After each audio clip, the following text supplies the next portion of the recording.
Recentemente, eu acompanhei dois problemas que foram resultado de um trabalho que não ficou bem feito por parte de duas cuidadoras. Aconteceu em duas famílias diferentes.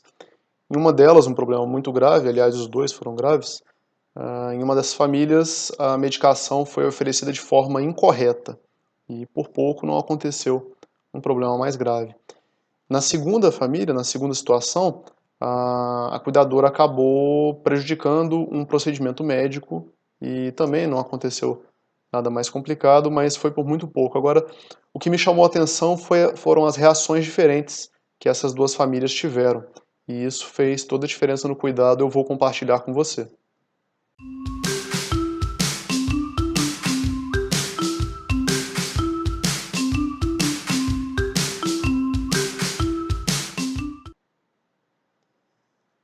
Era uma quinta-feira pela manhã, eu recebi uma ligação e a informação era de que uma cuidadora havia oferecido uma medicação de forma incorreta. Ela deveria oferecer ao mesmo tempo dois comprimidos diferentes, um depois o outro, e ela acabou oferecendo dois do mesmo comprimido.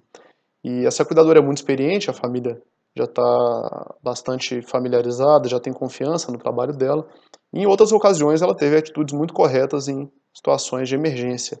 Imediatamente ela reportou à família, a família entrou em contato com o médico orientou tanto a cuidadora quanto a família por telefone, a cuidadora estava sozinha com a idosa, nem os familiares puderam estar presentes e nem foi necessário levar a idosa que tomou essa medicação dobrada para o hospital. O médico orientou como proceder, que observasse as reações dela e, enfim, nada de mais grave aconteceu. Depois, pouco mais tarde, a família se reuniu, os irmãos se reuniram para conversar com a cuidadora sobre por que aquilo tinha acontecido e como é que aquilo poderia ser evitado. O que me chamou a atenção na postura daquela família foi que, num momento de estresse, numa situação delicada, a família teve calma para orientar a cuidadora, calma para procurar o médico e de acompanhar. Não havia nada que pudesse ser feito além de acompanhar e enfim, de reportar os sintomas para o médico para ele decidir se seria necessário ou não levar aquela idosa, aquela senhora, para o hospital. Depois, conversando com a família me disse o seguinte: olha, realmente ela errou, realmente é grave, poderia ter causado um dano irreversível, mas nós não podemos esquecer que ela errou hoje, mas em várias outras situações, ao longo dos últimos meses, ao longo do último ano, essa cuidadora foi proativa, essa cuidadora ela reconheceu situações potencialmente de risco. Quando nós tivemos atrito com outros cuidadores, ela trabalhou de forma a conciliar, ou seja, ela contribuiu para que a minha mãe, isso a família falando, contribuiu para que a minha mãe tivesse uma saúde boa, muito melhor do que tinha quando essa cuidadora entrou. Então nós não podemos crucificá-la em função desse erro. É claro que ela tem que ser notificada por escrito, inclusive para que fique claro qual foi o erro e para que ele não se repita, e também para que possa ser reproduzido para outros cuidadores. Isso tem que acontecer, então a gente não vai dispensar, mas não podemos deixar de reconhecer que essa cuidadora ela é uma das responsáveis pela boa condição de saúde que minha mãe se encontra hoje. Então, crucificá-la nesse momento, criticar é fácil, mas crucificá-la, simplesmente dizer que não, que isso não pode se repetir, não é assim que funciona. Enfim, a gente gostaria que ela continuasse, a gente gostaria que ela continuasse tendo a postura, as atitudes que ela tem, e a gente vai tomar todas as precauções com relação a ela, com relação às outras, e com relação à família, aos procedimentos, para que aquela medicação oferecida de forma incorreta não volte a acontecer. Mas, independente disso, a gente parabenizou ela por ter reconhecido imediatamente, ter entrado em contato conosco imediatamente e ter seguido estritamente as orientações do médico quando aconteceu o problema. Numa segunda situação, numa segunda família, em outro lugar, a cuidadora também estava sozinha com a idosa, percebeu que ela começou a apresentar alguns sinais de saúde mais graves, ligou para a família, nem um profissional de saúde, nem o familiar puderam comparecer, mas orientaram: olha, pegue a carteirinha do plano de saúde, vá até o hospital X e procure a emergência. Foi assim que a cuidadora fez. Só que um dos procedimentos, sem entrar em detalhes, que a cuidadora tomou não agradou a família. Não foi nada que colocou a saúde ou a vida da idosa em risco, mas aquilo não agradou a família. E a família teve uma reação muito diferente da primeira família que eu expliquei há pouco. Ela entendeu que a cuidadora agiu errado, que a cuidadora não foi correta, e a família, enfim, tratou a cuidadora de uma forma que a cuidadora não se sentiu bem.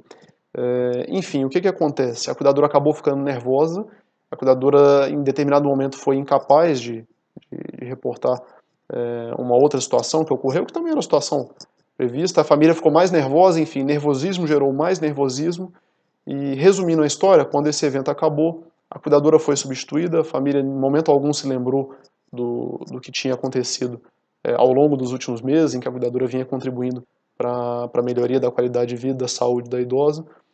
A mesma família que tinha elogiado esse cuidador meses antes, inclusive porque os médicos da idosa tinham elogiado a sua condição de saúde, não se lembraram desses detalhes, quer dizer, a cuidadora acabou agindo em desacordo com o que a família esperava, muito mais porque a família não foi clara do que pela cuidadora ter feito alguma coisa errada, propriamente dita, e, enfim, aquela relação acabou se encerrando.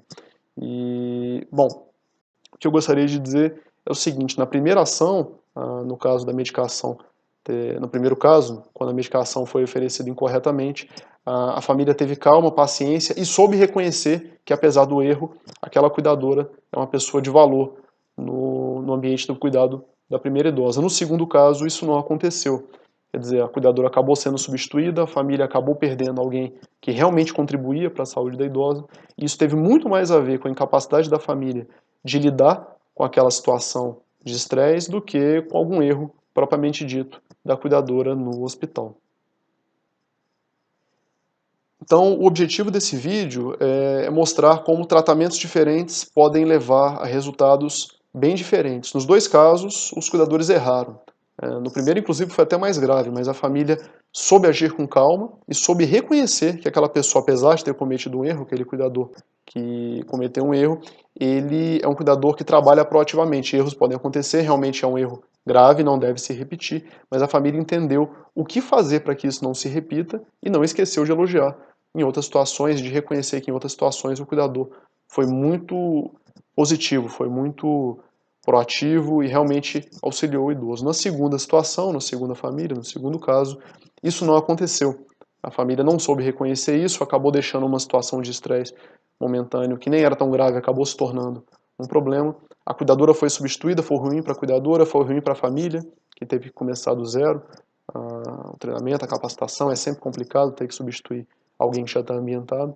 Então, é isso que eu gostaria de transmitir para você que está nos ouvindo. Se você tiver um problema com o seu cuidador, ou se você, cuidador, teve um problema com a sua família, dialogue, converse. Não abra mão de manter uma boa relação, de entender quais foram os problemas que geraram um determinado atrito para tentar resolver, porque é muito ruim para a família substituir um cuidador, é muito ruim para o cuidador ficar sem emprego, e é pior ainda para quem é cuidado perder a segurança, perder a confiança que tem alguém que já está ambientado. Tá ok? Esse é o meu recado de hoje. Obrigado. Tchau.